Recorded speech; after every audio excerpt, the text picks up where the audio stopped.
My name is Reverend Christopher David Kanyenda, lead pastor, Sonkamanga CCP, Area 1, Lilongwe, Super Force.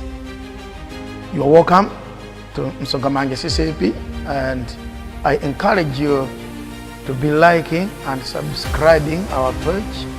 We are on Facebook and YouTube, Twitter, and other avenues. Once again, you are welcome. Lolani tsopano mukanthawi akambuye polumikizika ndi kuimba kuja kumene kwachitika ndi mawu olalikidwa kudzera mkuimba kwase kuja pamene tidzawerenga mawu anu. Mukhale m'busa wathu ndi thandizo lathu. Tili kutsutsana nawo maukulu ndi maulamuliro ndi maono mphamvu iliyonse yakupha kuba ndi kuononga mtundu uliwonse wa chikhalidwe chozolowera mawu, kuderera kwa mtundu na uliwonse. Ambuye kuchoka pa mawu maganizo pati kupemphera Ambuye kuti chisomo chanu chitikwanire. Alipo wina amene mufuna kumnembikitsa, alipo wina Ambuye amene mufuna kumdalitsa, pali munthu pano amene mufuna mumuopseze ndi mawu anu abwerere kuti pamenepo tsono muyambe kukondwera naye. Mukhale ntonsefe mu dzina la Yesu. Amen. Mateyu mutu wachiwiri ndipo ndidzangowerenga verse 16 kulekeza 18. Mateyu mutu wachiwiri ndidzangowerenga verse 16 kulekeza 18. Ndinatumiza pa masamba mpingo ma chapter la 3 ndimangofuna anthu awerengeretu, koma yowerukira yakwana kale. Linali tsiku lalikulu la zochita zambiri ndi madalitso a Mulungu. Mulole kuti lero tingochokera pa Mateyu 2 verse 16 kulekeza 18, tisapite ku Chivumbulutso 12 komanso kwa Efeso chapter 6 verse 12 zimene tikoza kukaziwerenga tokha kuti tipatsenso mpata nzathu amene akubwera mu service inayi. Mateyu mutu wachiwiri verse 16 kulekeza 18. Aphedwa ana m'Bethlehem.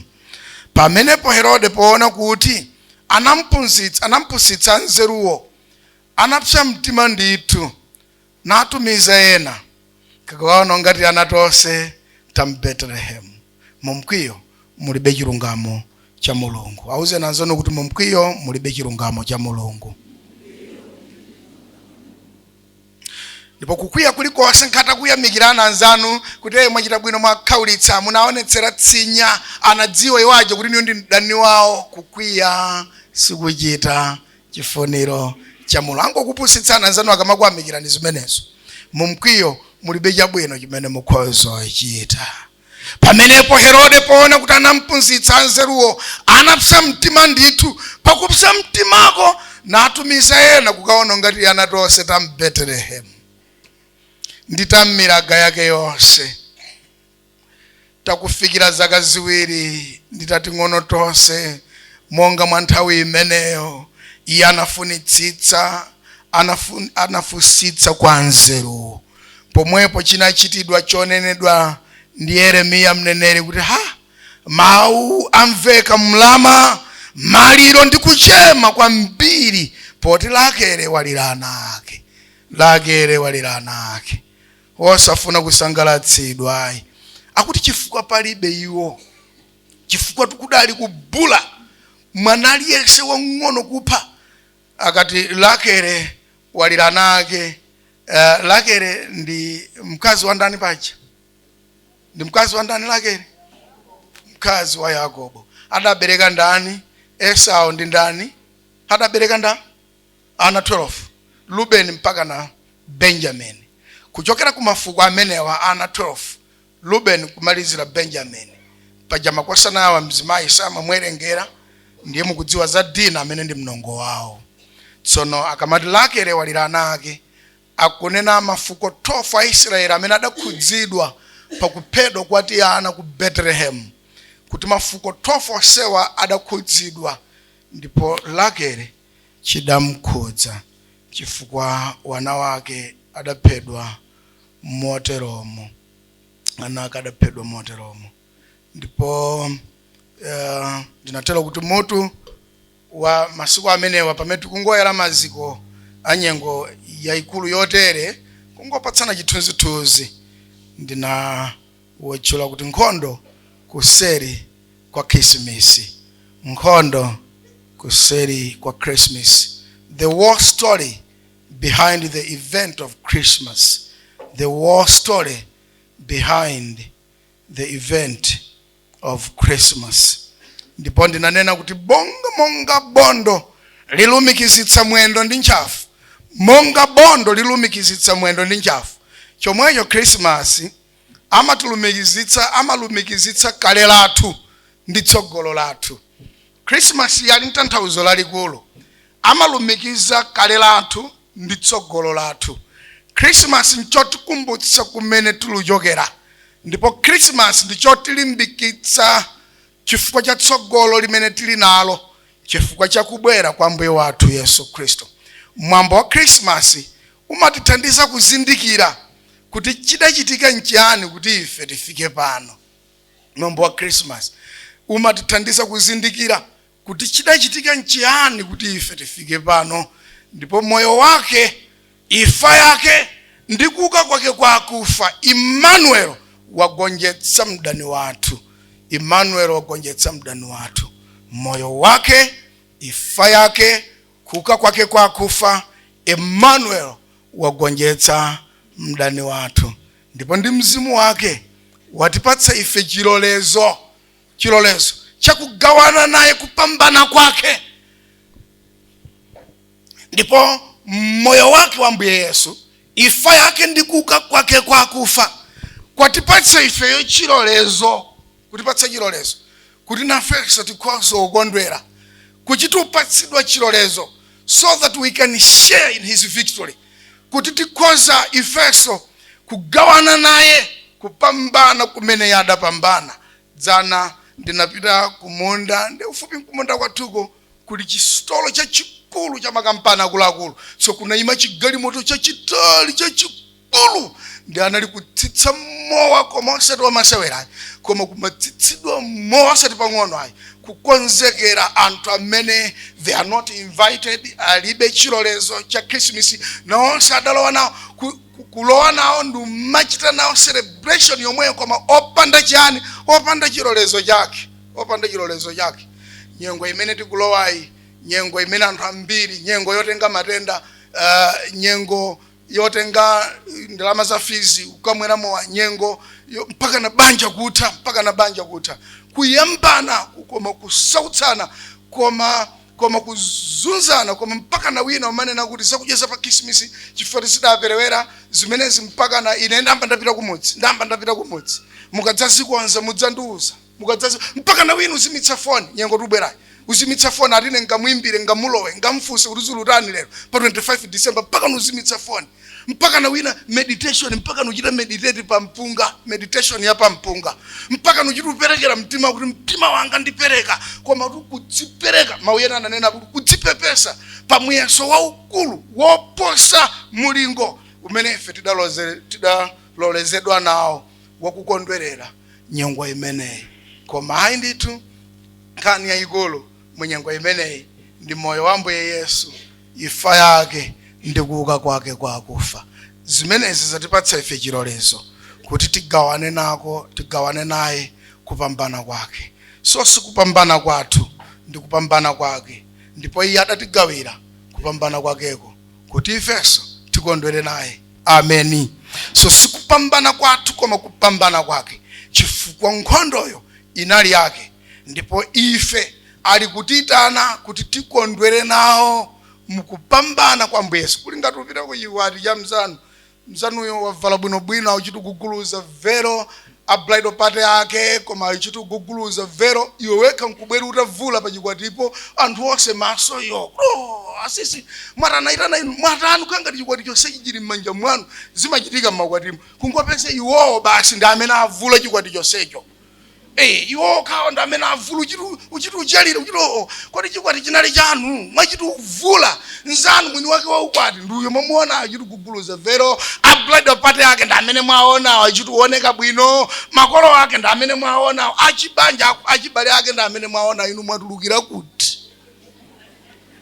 uchituvulira chikwati ya mwini wake mnake wasadavule sidzo chitwenjezera kanayi kuposa mnu wake anga kuti ndi kamera yojambulira Facebook apa sabata ku church sidze ngati kamera kuti mwatani kuposa mnu wake chachitika nchiyani unauthorized anakuloleza ni ndani ife talandira chilolezo chogawana naye kupambana kwake kupambana kwa Ambuye Yesu ife tifuna kugawana naye nyengo imene ubwerayi ndiyo gawana kupambana kwa Ambuye Yesu iyeyo adapambana mkati ndiyeyo nkhondo adamenya ndiyeyo ife tigawane naye kupambana kwake nyengo yubwerayi nyengo yobaidwa mipeni ngazugwirizana ayi nyengo yobaidwa mipeni ndipo pano timazionera ngasi pa gate mpanjira apa uona wina ogona pa gate penipenipa diso lili pa mtunda amayambira pa 23 uyambira pa 23 panopa ndiye kuti kachasu amene amapanga za kachasu mpamba awika pobisa mpamba kuwika pobisa ndiye kuti pa 23 paja pa ufika pa 24 malaya avulidwa kala ali mmanja malaya ali mmanja mimba ili pa mtunda pa 24 okatenga matendawo ndo okatenga matendawo pa 24 kumacha ndakuzani tsiku lina amayena mpaka na mwana kwapezerera kuti iwo adala amasiye kwapezerera kuti abambo ake kudalibe adali wokha mayiwo ankalera wokha wana nyamata pa 24 kuja kwa pa 25 amaya gogode kuchipinda cha nyamata adamva kuti kuyankhula munthu wa mkazi alutani mtsikana uku mnyamata adayankhala mayi zosokoneza naye lero ndi pa 25 lero ndi tsiku la Christmas uninvited guests anthu amene sadapatsidwe chilolezo inu ndine tapatsidwa chilolezo chakugawana naye kupambana kwake mupite mukaone wadwala kuchipatala ndikuti mwagawana naye kupambana kwake mupite mukapempherere anthu amisozi amene ngakhale mtalalikira sangamve ndajoyenera kungowagwiriziza anthu anjala amene ngakhale mtalalikira sangamve ndiwoyenera kuapatsa mgayiwa kuti aphike anthu ausiwa amene ngakhale mtachituyimba chotani mukhoza kungoonetsa masuti ngati ndavala inewa anthu onkuiona suti yokoma iwowo ndausiwa mugawane nako kupambana kwake Ambuye Yesu ndifuna ndiyambiretu pano ukulimbikitsana ena inu makhala mtima gulu nthawi imeneyi kupita ukaona wanthu dera lina ena mangopita pansika paja ndikungoona amene aoneka okhumata ena kungopita m'misewomu ena kungophika kupita kwa muzu sento kuja kukangokwera kufolo kuja basi ndikungowapeza ma patient anthu amene ausamalira odwala aja basi kungodya nawo nthawi imene ngakhale tubonya ngakhale bonya pa 25 kuchipatala kwa muzu sento ngakhale tubonya kungophika mbale ziwiri zasima usipa wanu jene mbale imodzi nkupita nukwera kufolo kuja ndikungomasula ndikwauza bwerani tije ndikwauza kuti tili kufuna kugawana nako kupambana kwa Ambuye Yesu amen nkhondo adamenya ndani iyeyo inu musataniso musamenya ina mpaka nathukuta pa 25 adu achokera kundewo thukuta muno kuti ai wina mpaka nujombera kuchali chipa 25 uri kumodzi da amene mwandikana uri usadza bwera adachitu nenena kuti tsiku la Christmas ndilodya nkhuku wasatazika nena kuti bero ngi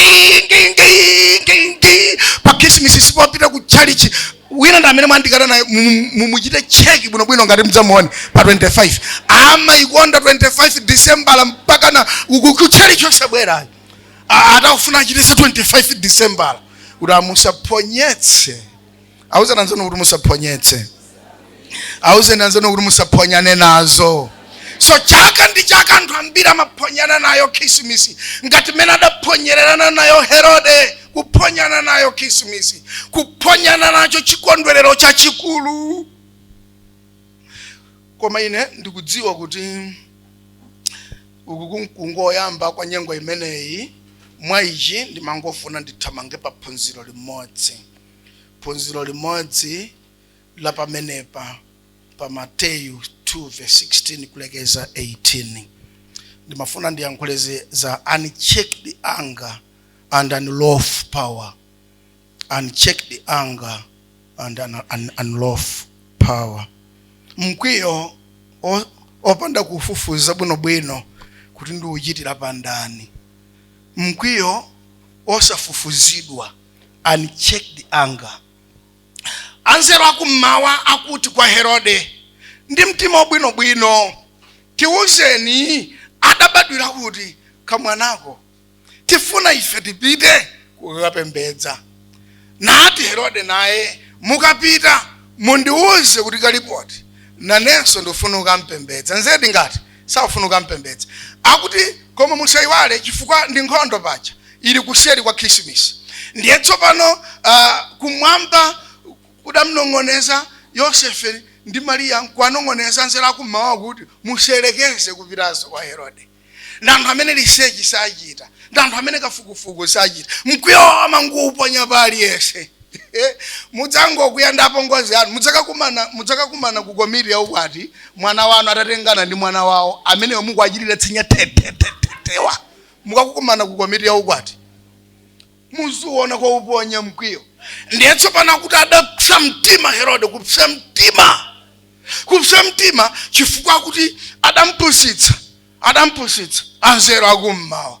Ndipo popeza adapsa mtima adachita ulamuliro wakuti mukaphe mwana aliyese dera lonse la Bethlehem. And Bethlehem was dominated by the Jewish community. Olalikira, the 12 tribes of Israel. Mupite mukasese mwana aliyese. Ndiye tsopano kankamnangiza ndani mena zilangiza atopena pala matilangiza zabodza mutsuno abwana pofunika kuti mungaphonye muyimbire wa zaka ziwiri kupha. Kuti malume inu ndinu mfumu Herode kodi simdazindikira moti zokuza ni lero kuti kudabadwa kamwana ku Bethlehem mpaka namukaphe mwana wa zaka ziwiri. Zokuza ni lero wakwanitsa kale zaka ziwiri mwanayo ku Bethlehem. Akuti kapena aliyese kuyambira mwana wa zaka ziwiri kuti mkatimo tsono ndiphemo Yesu. Unchecked anger, mkwiyo osafufuzidwa. Mudzangopha osalakwa, mudzapha okupatsani madzi, mudzapha okakudwazikani kuchipatala, mudzapha odzakhala nawo pa maliro anu. Chifukwa paja odzakhala pa maliro anu mpaka na lero simukundziwa. Amene mmati ndanzanuwa mwina adzakhala ali ku Bangladesh, adzakhala ali ku Malaysia ku Filodi, enawo adzakhala ali ku Mangochi. Ndipo adzangotumiza mawu, sorry for the loss of my friend. Basi odzakhala pa maliro anu simukumtani simukumdziwa. Check your anger. Ino ndi nyengo yoyenera kutulutsa mkwiyo wosasanduka wosakhala ngati Herode. Munthu amene adali ndi mkwiyo nkungouponya palipose ndikuyamba kupha anthu wosalakwa chifukwa cha mkwiyo. Ndimangofuna tiyambe motero. Komanso pali mphamvu zina zosavomerezeka. Unlawful power. Mawu yoti mupite mukaphe mwana aliyese ku Bethlehem oyambira zaka ziwiri ndi mphamvu zimene mu constitution mudalibe. Tili ndi anthu amene amachita overboard. Noyamba kuzunza wanthu, kudutsa malamulo a dziko, malamulo a mpingo, ndi malamulo amudzi. Ndi kuyamba kunyamula wokha zawo kukonza yawo malamulo yosapangana ndi wanthu. Ndi kumazunzira wanthu. Maonena kuti pitani mukaphe mwana wa zaka ziwiri ndi kusesa. Ndi malamulo amene mudalibe mu constitution ya Roma. Nthawi imene Herode ankalamulira zimenezi. Adagwiritsa ntchito mwayi wakuti ndimakhala kutsogolo. Musamagwiritse ntchito mwayi wakuti muli kutsogolo kwawena. Musamagwiritse ntchito mwayi wakuti anthu onse umakhala chete inu yomkwamayankhula. Musamagwiritse ntchito mwayi wakuti sayankhula wanthu nthawi imene ndiwo yankhula. So Herode adagwiritsa ntchito unlawful power, mphamvu zosavomerezedwa. Nayamba kupha aliyese amene akadafuna kumupha. Tifuna nyengo imene tiziphunzira ma characters. Pang'ono ma characters a wanthu. Lero tayamba kuphunzira ma characters a Herode. Mu nkhondo behind Christmas scene. Nkhondo imene Ambuye Yesu adabwera kudzamenya menemo muli maphunziro. Lero maphunziro awiri okha. phunziro loyamba, check your anger. Check your anger. Popeza mu mkwiyo simutuluka chilungamo cha ndani kodi cha Mulungu. Ndipo kukwiya kuli kwasi kumene mukhozo kwiya mwina kukhozo chitira ubwino inu yokapena mwina koma sikuchitira Mulungu kanthu kabwino mkwiyo uli wasi. Ndipo kuopsa kwake kwa kusachita kafukufuku ndi muja mumadzango ononga banja loti silikadaonongeka. Kwa nkunyengani ena kuti amuna anu tinapeza ali ndi mzimayi onse kuti ndi mchemwali wawo mene musikazindikira kuti ndi mnongo wawo mwayankhula kale abambo inu ndimakudziwani kale ntchito zanu ndino achigololo anthu anakuonani musaganize ife CCTV tilibe tili ndi azinzathu ma CCTV tidachera konseku akupezani muli ndi mzimayi ndipo mzimayiyo amachirusekerera zonse tazidziwa kale abambo inu ndinoyipa ineyo ndamba ndabwerera kumudzi mukadzakonzeka ndidzabwera mene musikazindikira kuti anayimawo ndachemwali yawo mochedwa. Unchecked anger. Komanso ngakhale kutakhala kuti mwapeza oyenera kumponyera mkwiyo wanuwo fufuzani zimene mkwiyo umachita. Popeza mkwiyo umaononga chifukwa nchiyani Herode akuti kapena aliyense kuyambira wana wazaka ziwiri chifukwa ndakwiya ndi chimene mukaphere anakangoononga anthu ambirimbiri wosala kwa nkomwe. Kodi Yesu adaphedwa nawo ngati mwini filimu satani sakufa. Musaganize kuti even pamtanda Yesu yadachirupereka mzimu waketu. Adachirunena kuti m'manja mwanu mzimu wanga nditani ndipereka. Anthu amango kumango ononga anthu osenera kuonongeka. Mungadzazule bowa. Mudzachita manyazi pamawa. Taona ifa uchita manyazi anthu. Ndikumbukira sambale wathu wina ife amene adati mwana iwe nkufuna ndiululire mayi wako ndikululire bambo wako sindine. Omayi ako odabwera kudzalo wa banja ndine iweyo odabwera nawe kumbuyo. Kumaululira mwana oti sankadziwa. Zochitikatu koma mango munena pafupi. Tabwera kuno. Wankulukulutu atasaduka njembe. Ndimafuna nkululire. Kumamchula dzina. Ine ndo mako asitidabereke iwe. Omayi wako adabwera nawe uli kumbuyo. Pakopanga pano. Sindine bambo wako. Mwana akatero zoli. Ndipo sankayankha chilichonse. Omkulukulu munthu wanjembere. Adadwala bambo amenewo sindachita connect kuti mungachirudziwa chilichonse cha iwo. Adadwala bambo amenewo. Ndipo adadwala atakula akazi wawo atakalamba. Oti palibe chisamaliro chilichonse chimene akadachita. Amene adadwazika iwowa ndi uyuyu amene ankamone naye.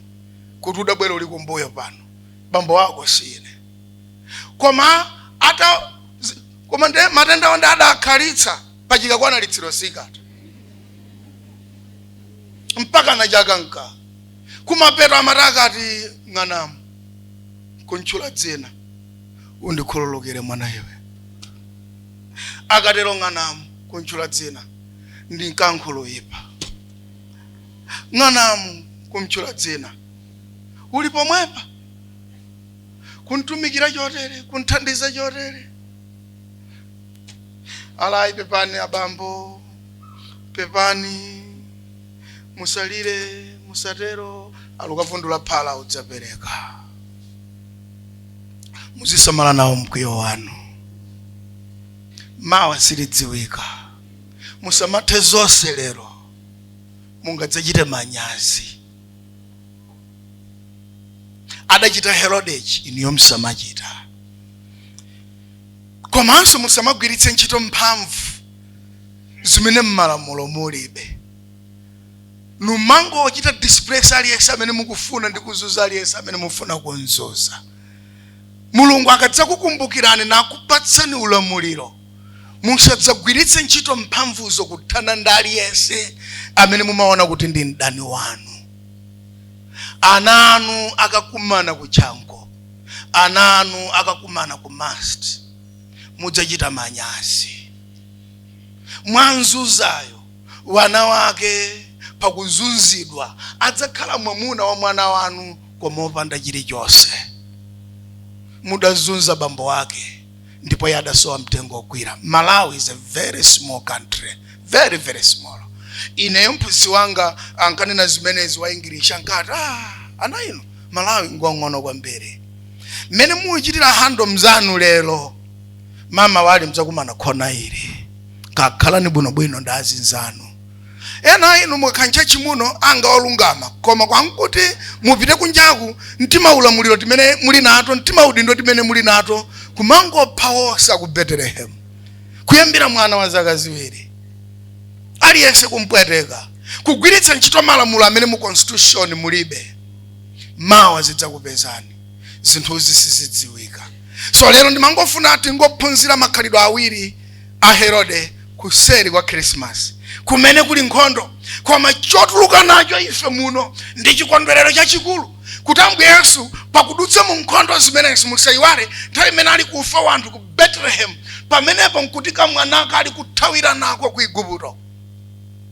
Paja nkhondo iyi ndi yayikulu ndipo mwini wake ali nchota achite mpaka na chota atsirize chifukwa pakupambana iyeyi ali kutigawirako ifeyo, kutipatsa ifeyo kuthekera kuti tigawana naye limodzi kupambana kwake. Tasonkhana muno kugawana kupambana kwa Ambuye Yesu. Mugawana naye bwanji Ambuye Yesu kupambana kwake nyengo ya chikondwerero ichi? Timirire kuti tipemphere. So ndango yamba motero tiyeni tikaone zinthu zimenezi tikhala tikupirirabe kuyang'ana ma characters, makhalidwe a anthu amene akukhudzidwa mu nthawi ya nkhondo ya Ambuye Yesu. A war story behind Christmas. 1914 paja kudali nkhondo, the very first world war. Asilikali ya ku Germany ndi ama British ndi amene ankamenyana dera lina mdziko lomweli paja ena ankachokera kuno ema achokera ukena amachokera kukamenya nkhondo. Ndiye kudangopezeka kuti nkhondo idafika mpaka na nthawi ya Christmas. Ndiye asilikali aku Germany adadzazindikira kuti ino ndi nthawi ya Christmas. Noyamboyimba nyimbo za Christmas ali kudzenje, ali kumalo ku battlefield kumene amakhala kuyamba kuimba nyimbo kumeneko, nyimbo za Christmas, kuyamba timaluwa kumeneko. Ndi anzawo ma British nawonso ali kudzenjerawo ayamba kumvaso kumamva asilikali a German akuimba nyimbo za Christmas. Iwo ajaso nkukumbukira kuti nyimbo ya Christmas atikwanira ku nkhondo nawonso kuyamba zawo nyimbo. Uko nyimbo kuno nyimbo nonena zochitika osati nthano. Uko nyimbo kuno nyimbo 1914 ndi akuti asilikali aku Germany adatuluka kuyamba kumayenda kupita ku malo of the free zone, malo amene siya mwini wake. Anu ake aluko, anu ake nali uko. Awa ndi malo amene ulimbira nawo. Adabwera asilikali aku Germany akuimba nyimbo za Christmas. Na onso ma British ala futi basi. Na onso nkuyamba kuimba nyimbo za Christmas nkudzakumana pamenepo. Ndi adali padali kuvina, ndiye padali kuimba, ndiye padali kugawana mphatso mpang'ono-ng'ono. Wina adanena kuti mpaka na wina adafunsa kuti kodi palibe wina watenga mpira tisewere mpira pano. Ndipo itadutsa nyengo ya Christmas ndipo amene adabwerera ku malo awo ankhondo. Chifukwa chinthuchi nchachikulu. Amen. Ine ndingofuna tipemphere kuti achuluke maphunziro nyengo imeneyi. Ndipo pamene tikugawana naye Yesu kupambana kwake tiyang'ane zikulu zimene tikhoza kuzichita. Choyamba ndangopereka zitsanzo cha Beneyo. Kumabwera kuno tizimva ziphunzitso, tizimva maamulungu komanso kudzapemphera nawo limodzi. Nthawi ije timakhala tili kuno pa Christmas paja timakhala tikupulumuka ku zinthu zambirimbiri kunjaku. Ngati nkundivuta ine January zinthu zidzandivute chifukwa tikamene mapakapezako nkang'ono. Zisadzandivute chifukwa cha nkhukusikisi zodya tsiku limodzi. Ayi, sadzandivute chifukwa zobenezo. Ngati nkundivuta pa January zidzandivute chifukwa kuti ndinapita ku bottom ku chipatala ndikaona anthu mmabeda amene kulibe wapatsa Christmas ndiwadyetsa sima yanga ya mazira ndiyikapo dzira limodzi lophika apo dzira limodzi apo dzira limodzi. Ngati zidzandivute January zidzandivute chifukwa cha zobenezozo chifukwa ndili kugawana ndi Ambuye Yesu kupambana kwake. Amen. Ndipo ngati nkugawana naye Yesu tibwere ku makalos, tibwere ku Christmas kamtata, tikhale mbali imodzi yesu tizitikaweruka kumunda kubwera kudzachita nawo, kukhala nawo limodzi pa chipembedzo. Ko pamene tuchita zimenezi tiphunzire kwa Herode makhalidwe awiri kuseri kwa Krismasi nkhondo za kumeneko tuphunzira kwa chani unchecked anger. Mkwiyo suchita chifuniro cha Mulungu. Anthu ambiri adaphedwa Yesu palibe. Ankatali kupha Yesu wosadziwa kuti Yesu watha mtunda ali ku Igupti. Ndipo chachiwiri unlawful power kugwiritsa ntchito mphamvu zopanda malamulo zimene mu constitution mulibe. Ena anu mudzakhala ma MP, ena anu mudzakhala ma president, ena anu mudzakhala akuluakulu azipani zikuluzikulu. Kakakumbutsanani kumeneko musamagwiritsa ntchito mphamvu zanu zimene mu constitution mulibe pofuna kuononga yena, pofuna kuchita displace yena, pofuna kukhaulitsa yena. Pogwiritsa ntchito mphamvu zimene padalibe anakangopha aliyense ku Bethlehem. Lakere ali kulira wana wake angofa popanda chofera. Yesu ali kwa Igupto. Mawu yonong'ona nkadati tipemphere kuti Mulungu atipatse chisomo chokhala bwino ndi aliyense. Ndipo nyengo imeneyi pakhale kukhululukirana, kuchitira zinthu limodzi, kumvetsetsana, ndi kuti amene mudawayesa kuti ndi mdani wanuwo chotsani chidanicho pa iwowa. Ndipo ngati nkutheka muone chisomo akhale bwenzi lanu. Popeza amene adamenya nkhondo si inu koma Yesu. Chimene tuchita ife nkungogawana naye kupambana kwake. Kutsiriza kwenikweni popemphera tipemphera kuti Ambuye zikomo kwambiri chifukwa cha nkhondo zanu. Ife tili kugawana nanu kupambana kwa nkhondozo. Ngakhale sitidatsirize gawo loyamba likhale limeneli. Tingopemphera chifukwa cha magawo amenewa. Tikati tilibe uchimo titsinyenga tokha. Mulungu okoma mtima ndokhulupirika tili kuyima pamaso panu. Nyengo iyi tidayisokoneza nthawi zambiri. Kuisokoneza ndi maphwando, kuisokoneza ndi nkhuku, kuisokoneza ndi kuononga ndalama zoyenera kugulira fotereza, kuisokoneza ndi kuononga chuma choyenera kukathandizira amasiye ndi okalamba, kudzipepesa kobzolana kwa muyeso. Chifundo chanu chitigwere, kukoma mtima kwanu kuti chitikire. Mutithandize kuzindikira mmene tikhoza kugawanirana nanu kupambana kwanu, sharing your victory. Tikhoza kutani titafuna kuti tigawane nanu kupambana kumene mudapambana. Tili ndi anthu mu mpingo muno amowa amene amatha kukhala masiku 3 anayi osamwa, koma nyengo yakumwa enawo mpaka na kujomba ku church kuti amwe mowawo ndithu. Chifundo chanu chitigwere, kukoma mtima kwanu kuti chitikire. Munyengo imene ambiri amatenga matenda, munyengo yobayidwa mipeni, munyengo imene anthu amayendetsa magalimoto mwachisawawa, atalephera kugawana nanu kupambana kwanu. Ambuye ife tifuna kugawana nanu kupambana kwanu. Chifundo chanu chitigwere, koposa zonse tithandizeni chifukwa cha mikwiyo wamba imene timangokhala nayo pali yese, kumangoyenda nawo mkwiyo, kungopha aliyese, kungodana ndi aliyese, tsinya la pali yese. Chifundo chanu chikule, mamasulidwe aonekere pa anthu otumikira. Amene kutumikira amatumikira akatha kutumikirako tsinya lokha nasandutsa wena adani awo. Ndipo izi ziwachititsa kuti iwo asakhale odalitsika. Chitigwere chifundo chanu, mutikonzekeretse ife ana pa busa lanu. Tichotsereni Ambuye kugwiritsa ntchito mphamvu zathu poononga ena, kugwiritsa ntchito mphamvu zathu pokhazika chete ena ndi kuwakhazika tsonga. Kukoma mtima kwanu kuti thandize pogwiritsa ntchito mphamvu zimene mulibe m'malamulo, pochititsa wena kuti amve kuwawa moyo uno. Mutipatse makutu akumva, ndipo chifundo chanu chitigwere. Amene awononga dzikowa amakhala m'machalichi mwathu momwe muno. Amene awononga midziwa amakhala m'machalichi mwathu momwe muno. Amene awononga makampaniwa ndi omwewa akhala m'mipandowa. Timakhala nawo m'machalichi mwathu momwe muno.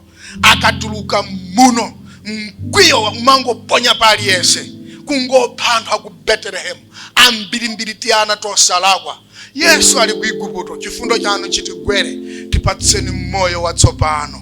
Kuseri kwa Christmas kuli nkhondo zanu Ambuye. Mu nkhondomo tiphunzira makhalidwe ayiwo amene adasokoneza zinthu. Tiphunziranso zabwino zimene tizitenga ku chiyembekezo chodala. Mubwerere inu yodalitsika, ndipo kuti nyengo ya ulendo uno Christmas wa chaka chino akhale wapaderadera, akhale wamphamvu kwambiri. Mugawane ndi Ambuye Yesu kupambana kwake. Zikomo Mulungu popeza ndinu wabwino, mumayankhula mu nthawi yake. Mupitirire ndi moyo wathu mu dzina la Yesu, amen. Tentikhale. Thank you so much for liking, subscribing, and thank you so much for being part of Nsonkamanja CCAP. Thank you so much for watching. Keep watching, keep liking, keep subscribing our page. You are blessed. Thank you.